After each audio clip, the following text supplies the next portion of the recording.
Sometimes as sellers, we have to do this one thing so that we can avoid dealing with problems later on down the road. And I'm going to tell you about that here on the other side. So without any further ado, let's go. Hello everyone, welcome back to the channel. This is John from Flippin' Ain't Easy, and today I want to tell you about a little mistake that I made that could have been avoided had I just followed my own processes. And when I say processes, I have a little thing in place. So when I deal with a bad buyer, I think many of us, if not all of us, in some way, shape, or form have dealt with a bad buyer. And what do you do with that person? Well, the first thing that comes to mind to most of us is to block the person. And that's generally what I do. So if I get a buyer who maybe contacts me, maybe wants to cancel an item, let's say they buy an item from me or agree to buy an item and want to cancel, or they pay and they submit a cancellation request, or maybe they're just asking too many questions before they even buy. You know, I give them 3 strikes. So you're allowed to ask me 2 questions, but by the time you come back with a 3rd question and that information's already in the listing, well, it's time to block you. Well, the same thing goes with returns. If someone opens a return, generally I don't want to do business with that person again. And it could be my fault. Generally, it could be my fault. It could be questionable that it's my fault. Or it could be just certainly the buyer's fault. They buy the wrong item and they want to return the item. And that's just a waste of time, not only for them, but for me. And, you know, my time is valuable. And if I encounter someone like that, that isn't going to ask one of the 2 questions ahead of time, right, before they buy, or read the listing, then go and buy the item, well, I've got a problem with that. And if they return the item due to their mistake, I'm not going to want to waste my time again. So that leads me to the mistake that I made here in this particular case. Now, if you take a look at this, I sold an item, I sold a rail, it's a bed rail, to this person back on the 1st of August. They opened a return saying that they bought the wrong one. And they opened a return planning on sending it back. They haven't done so yet. I accepted the return. The buyer was paying for the return label, and it didn't really bother me so much, but I didn't go back in and block them. And again, the reason why I blocked this kind of a buyer is I don't have time for them to continually make mistakes, not ask me questions, go in and just buy the item that doesn't work for them, and then take the chance that it can happen again. And case in point, it happened again, in the sense that they bought 2 rails. This is for order for 2, quantity of 2, on the 7th of August. And it came up as repeat buyer. So I'm thinking, cool, no problem. I didn't even think twice about it. Go in, I complete the order, and they open a return. This time it's an INAD saying that it's not as adjustable as they thought it was. And for them, it wasn't adjustable, but this is adjustable. It's just not like some of the rails that you can put up. And these are rails you put up on the side of one's bed so you don't roll out, and or it helps you get out of bed, and works for a lot of people. I sell a lot of these.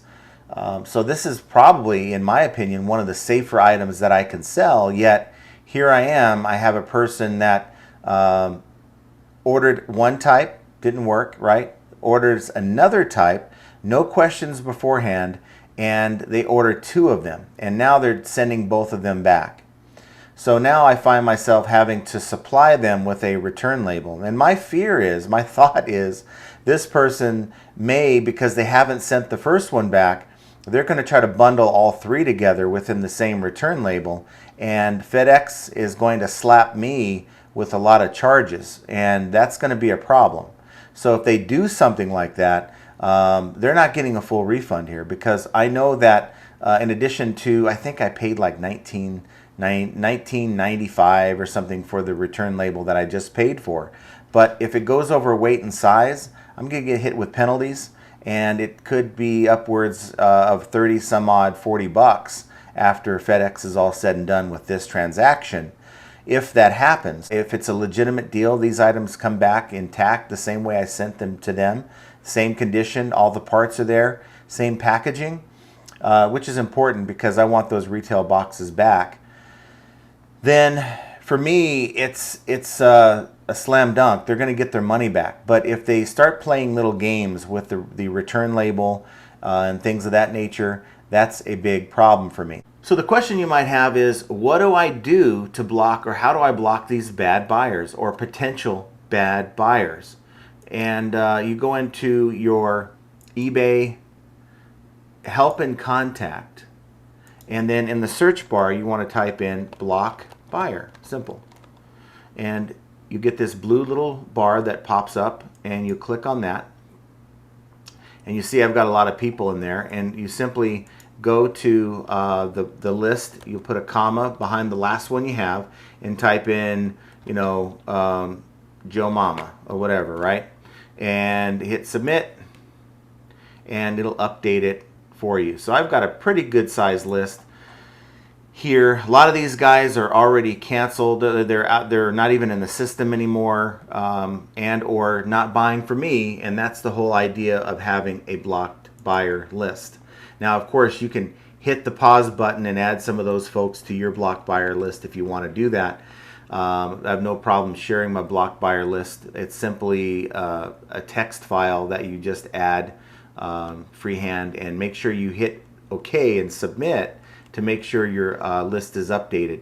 And that'll prevent them from buying from you again and or contacting you again if you're having problems with the person who just won't leave you alone, that type of thing. Now, if they're contacting you about a transaction they've already bought from you, the blocked buyer list will not stop them from doing that, at least from what I understand, if they've already bought something from you. But if they haven't bought something from you, then it's not going to be an issue. So just wanted to share with you a little mistake that I made. It's, it shouldn't happen again. I mean, what buyer wants to buy from a seller when they've already had to return something the first time? Or maybe this is just an honest thing, because I sell a lot of these kind of items that maybe they bought from me again on accident, and they don't even realize that they bought from the same person. So I don't know. But I'm just saying that this is something that a lot of us should watch out for and be proactive with. Unfortunately, this time I wasn't. But it is a learning experience, and one that I thought I'd at least make a real quick video and share with each and every one of you. And while it's not that big of a deal, it's just another small example of how flipping ain't easy. And I want you to check out one of these videos. There might be something here you might enjoy. And in the meantime, have a great rest of your day, and we will talk to you very soon.